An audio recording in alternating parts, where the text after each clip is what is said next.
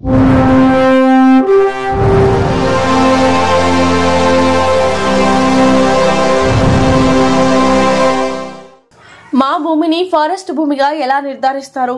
Podalakuru police స్టేషన్లో సామాన్యులకు న్యాయం జరగదు. రెవెన్యూ ఫారెస్ట్ అన్ని తానే వ్యవహరిస్తున్న సీఐ. బీజేపీ రాష్ట్ర నాయకురాలు కందికట్ల రాజేశ్వరి మీడియా సమావేశం.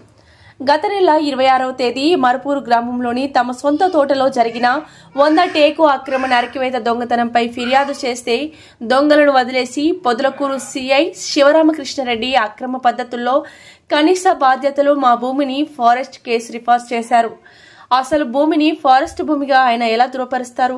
భూమిపై ప్రత్యేక అధికారాలు ఏమైనా అధికారం ఇచ్చారా? టీడీపీ గారు అన్ని ప్రశ్నించారు. సర్వేపల్లి ఎమ్మెల్యే సోమిరెడ్డి చంద్రమోహన్ రెడ్డిని కూడా తప్పుదారి పట్టిస్తున్నారని ఆమె ఆరోపించారు. ఈ దొంగతనం టేకు చెట్ల కేసు విషయంలో చట్టపరంగా న్యాయపరంగా అన్ని విధాల పోరాటం ఆమె తెలిపారు. త్వరలోనే రాష్ట్ర ముఖ్యమంత్రిని, ఉప ముఖ్యమంత్రిని, డీజీపీని నేరుగా కలిసి దొంగతనానికి సంబంధించి ఉన్న వివరాలను అందివ్వనున్నట్లు పేర్కొన్నారు.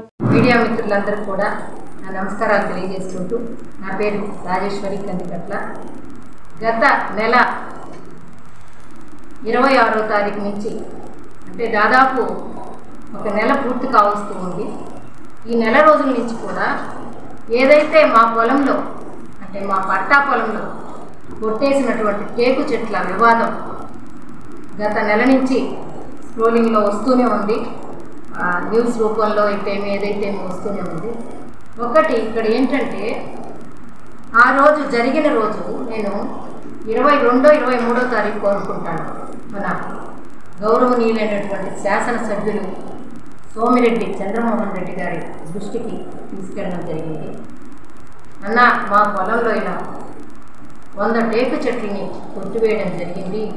అది మీ పరిధిలో ఉంది కాబట్టి మనం కూటమిలో ఉన్నాం కనుక నేను మీకు చెప్తున్నానన్నా, ఇది పెద్ద రచ్చలు కాకుండా ఏం కాకుండా మనం దాన్ని చేద్దామని చెప్పడం జరిగింది.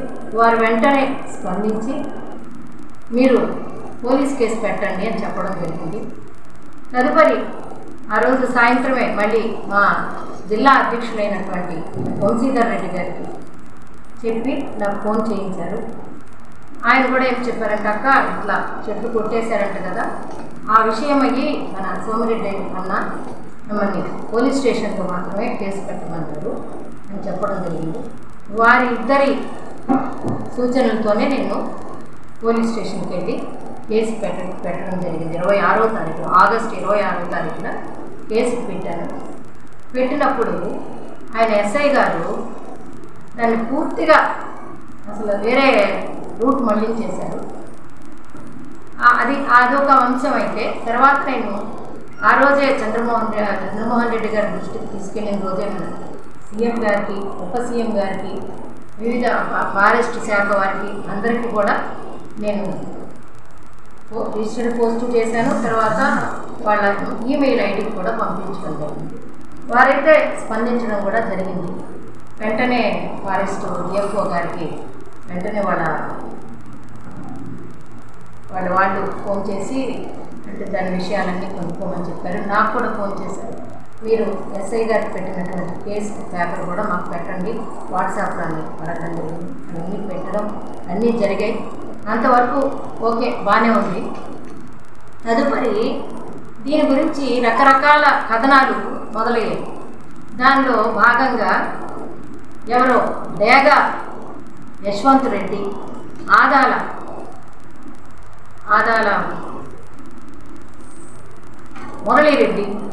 మురళీరెడ్డి, రామ్మూర్తి, వినోద్ సింగ్ వీళ్ళందరూ కూడా ఆ అంశంలోకి వచ్చి అది పొలమే మాది, అదంతా మాది అని చెప్పడం జరిగింది.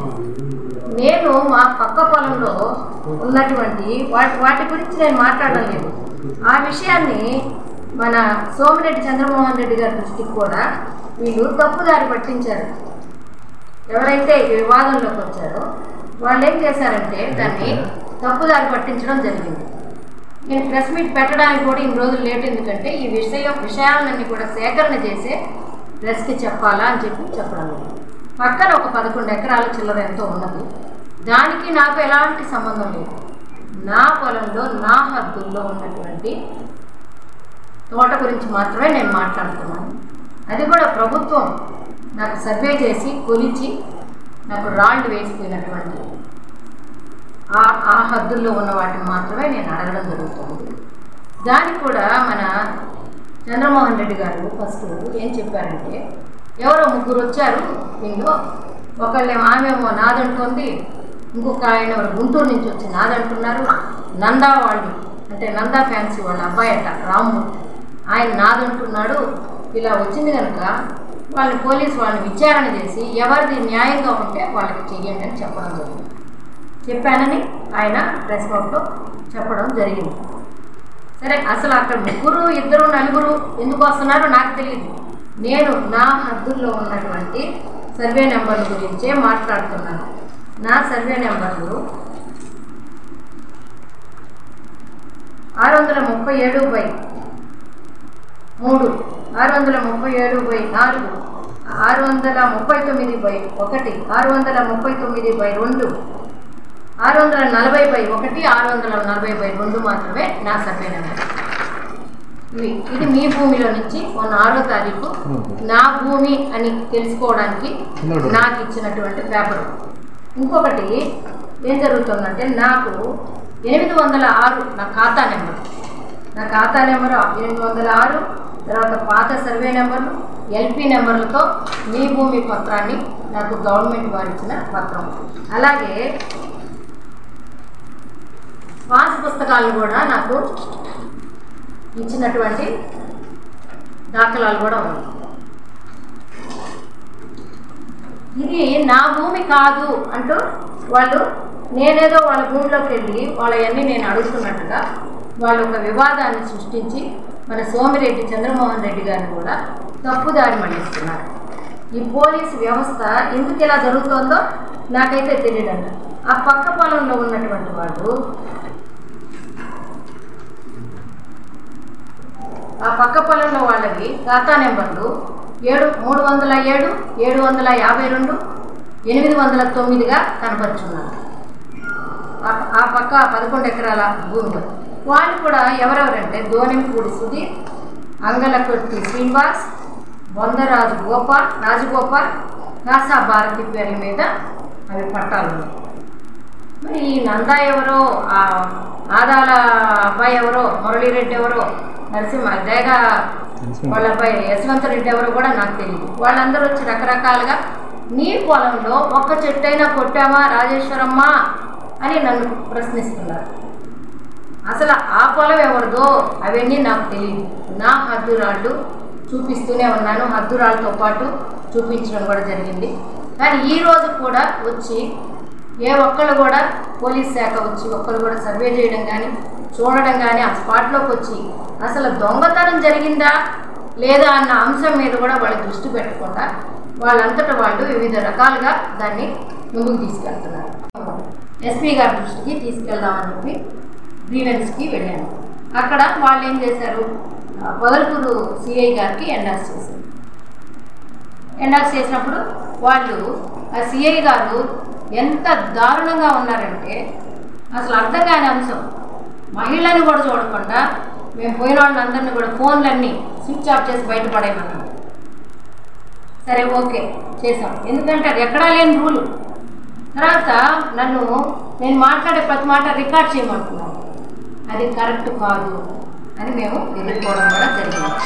సరే, అక్కడ సర్దుకొని ఒకటే చెప్పారు ఆయన, మీరు కనుక మేము చెప్పేదానికి ఒప్పుకోకపోతే మీరు మాకు పేపర్లు ఏమీ అందజేయలేదు, మా పాస్బుక్లు మీ భూమి పత్రాలు అందించినప్పటికీ మీకు పేపర్లు లేవు, ఇది గవర్నమెంట్ ల్యాండ్, గవర్నమెంట్ కూడా ఫారెస్ట్ ల్యాండ్ కింద చిత్రీకరించి ఇది మా కేసు కాదు అని చెప్పి దాన్ని తప్పుదారి మళ్లించేసి మళ్ళీ ఎస్పీ గారికి వాళ్ళు రిప్లై పెట్టడం జరిగింది. ఇది ఎందుకు జరుగుతోంది ఇలా వ్యవస్థ? దీని వెనక ఎవరున్నారు, ఎవరు చేయిస్తున్నారు ఈ విధంగా? ఒకే సామాజిక వర్గం మీద ఇలా ఎందుకు దాడి జరుగుతోంది? పొదలకూరు మండలంలో ఒకే సామాజిక వర్గం మీదే దాడి జరుగుతోంది. ఇది ఎందుకు జరుగుతోంది, ఎలా జరుగుతోంది అని ఆలోచించినప్పుడు చాలా మిస్టరీగా కూడా ఉంది. వీళ్ళ వ్యాపారాలకి, వీళ్ళ దందాలకి మేము ఎంత మాత్రం అర్థం కాదు. మా పొలంలో ఉన్న అంశం మాత్రమే నేను మాట్లాడుతున్నాను. అవన్నీ వదిలేసి నేను మన గత 30 ఏళ్ళ నుంచి పెంచుకున్న చెట్లని పొలాన్ని 3 నిమిషాల్లో ఆయన ఫారెస్ట్ ల్యాండ్ కింద చూపించేశాడు ఎస్ఐ గారు, సిఐ గారు. మరి వాళ్ళు ఏమైనా ప్రత్యేకమైన పట్టాలు తీసుకొచ్చి ఆ దొంగలకి ఏమైనా ఇచ్చారేమో నాకైతే అర్థం కావటం లేదు. మరో విషయం ఏంటంటే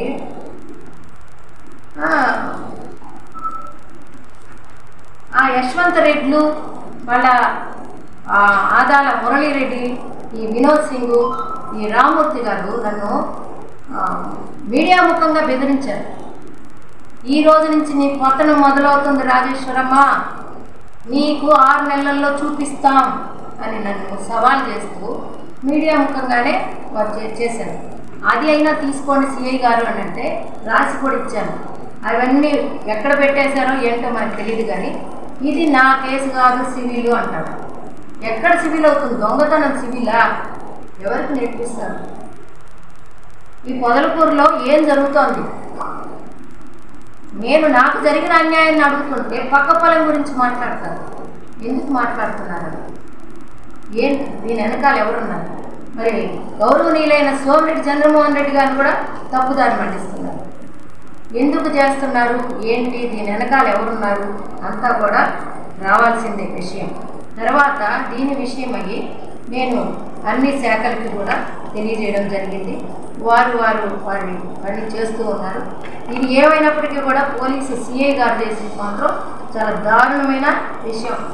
ఎందుకంటే ఆయన న్యాయమూర్తి, ఆయనే పోలీస్ శాఖ, అన్నీ ఆయనే వ్యవహరించి దాన్ని విచిత్రంగా నడుపుతూ తీసుకెళ్ళి చివరికి దాన్ని కేసుని తప్పుదారి మళ్లించారు. ఈ అంశాన్ని నేను లీగల్గానే ఒక పద్ధతి ప్రకారమే, నేనేమి వీళ్ళలాగా హడావుడి చేయను, ఏదంటే అది మాట్లాడను, ఏమి లేకుండానే జాగ్రత్తగానే లీగల్గానే దీన్ని ముందుకు తీసుకెళ్తాను. త్వరలోనే సీఎం గారిని, ఉప సీఎం గారిని అందరిని కూడా కలిసి ఇక్కడ జరుగుతున్న అంశాలని, ఈ పోలీస్ శాఖ జులుంని తెలియజేసి నాకు న్యాయం చేయాల్సిందిగా నేను కోరుకుంటున్నాను. ఎంత నష్టం జరిగింది? నేను చెప్పిన దీంట్లోనే నేను మీ భూమిలో నుంచి తీసినటువంటి పత్రాలు, అది కూడా రీసెంట్గా తీశాను, 14వ తారీఖు తీసాను.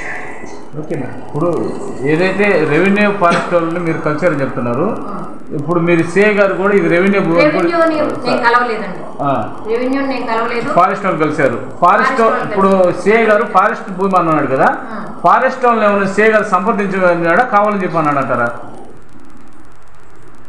అసలు ఎవరిని సంప్రదించకుండానే ఆయన నేను మాట్లాడొచ్చిన 3 నిమిషాలకే రిపోర్ట్ పంపించాను.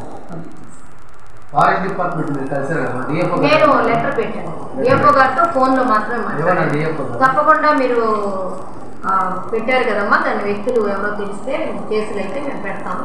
ముందే మాకు పెట్టుండాల్సింది మీరు, పోలీస్ యాక్ట్ కాకుండా మాకు ఫైరింగ్ ఇది కూడా ఉంది. మీరు వ్యక్తులు చెప్పినట్లయితే వ్యక్తులు నేను చూడకుండా ఎలా చెప్పగలను? వాళ్ళంతటా వాళ్ళే ప్రెస్ మీట్ పెట్టుకొని బయట వచ్చారు. ఇప్పుడు నిర్ధారణగా వాళ్ళే చేశారని మనకు తెలుస్తుంది. పార్టీ ఏం చెప్తుంది మేడం మీకు? పార్టీ మీకు సపోర్ట్ ఇవ్వడాలి కదా, ఇప్పుడు మీకు అన్యాయం జరిగింది. ఇప్పుడు ఉండేదంతా నా వాళ్ళు వచ్చి ఉన్నారు కదా, ఎంత దూరమైనా వెళ్ళి దీన్ని నేర్చుకునే అంశం అయితే ఉంది. ఎందుకంటే న్యాయంగానే వెళ్తాను నేను, వీళ్ళలాగా అడ్డగోలుగా మాత్రం వెళ్ళను. ఎందుకంటే ఇది మనం కూటమిలో ఉన్నామని చెప్పి చాలా ఓర్పు సహనంతో, నష్టపోయినప్పటికీ చాలా ఓర్పు సహనంతో ఉన్నాము. నేనే నష్టపోతుంటే ఇంకా నేను ఇంకొకరికి న్యాయం చేయగలను. కాబట్టి దీన్ని వదిలే ప్రసక్తి అయితే లేదు. దీన్ని ఎంత దూరంగా తీసుకెళ్ళాలి. ఆయన పేరు ఎస్పీ గారికి గ్రీవెన్స్ అట్లా ఏం లేదు. ఆ రోజు ఆయన లేరు, ఎస్పీ గారు లేరు, అక్కడ వేరే ఇంకొక ఏఎస్పీ గారు కొత్త ఎస్పీ గారు కలుస్తాను. నిన్న నేను లెటర్ పంపించాను, చేరినట్టు నాకు వచ్చింది అనే రిజిస్టర్ లెటర్కి వచ్చింది. ఇప్పుడు కొత్తగా వచ్చారు కాబట్టి మేడం కూడా కలిసి ఆమె దృష్టికి కూడా తీసుకెళ్ళి ఇది నాదా ఇంకొకళ్ళదా వేరే వాళ్ళదా అవి తేల్చాల్సింది రెవెన్యూ తేలుస్తుంది. దొంగతనం జరిగింది, జరిగిన దాన్ని మీరు ఎఫ్ఐఆర్ ఎందుకు చేయరు అని నేను అడుగుతున్నాను. దొంగతనాన్ని మీరు దొంగతనంగా కాకుండా సివిల్ కేసుగా ఎట్లా మారుస్తారు? చట్టం మీ ఇష్టమా? ఈయన ఆల్రెడీ ఒకసారి చేసిపోయి ఉన్నారు వదలకూడదు, మళ్ళీ వచ్చి ఎందుకు చేస్తున్నారు కూడా శివరామకృష్ణారెడ్డి ఎస్ఐ గారు వచ్చి హనీఫ్ అనుకుంటారు, ఆయన కూడా అట్లాగే మాట్లాడడం జరిగింది. సరే ఏదైతే ఇప్పుడు సిఐ గారి దగ్గరికి వెళ్ళినప్పుడు న్యాయం జరగకపోగా ఇన్ని ఎవిడెన్స్లు ఇన్ని పేపర్లు మేము పెట్టి చూపిస్తుంటే అది ఏకంగా ఫారెస్ట్ ల్యాండ్ అన్నాడంటే ఫారెస్ట్ అంటే వీళ్ళ సొంతమా? అది కూడా చెప్పండి. ఫారెస్ట్ అంటే వీళ్ళ సొంతమా? కాదు కదా.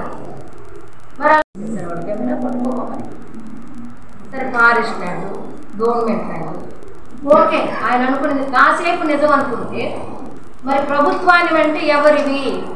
ప్రజలవి కావా? ప్రభుత్వం ప్రజలది కాదా? ప్రజల్లో మీరు కొంతమంది వ్యక్తుల్ని సెలెక్ట్ చేసుకొని వాళ్ళకి మీరు ప్రత్యేకమైన పర్మిషన్లు ఏమైనా ఇచ్చి కొట్టుకోబోమంటారు. ఈ వీడియో కనుక మీకు నచ్చినట్లయితే లైక్ చేసి షేర్ చేయండి. మరిన్ని లేటెస్ట్ అప్డేట్స్ కోసం మా ఛానల్ ని సబ్స్క్రైబ్ చేయండి.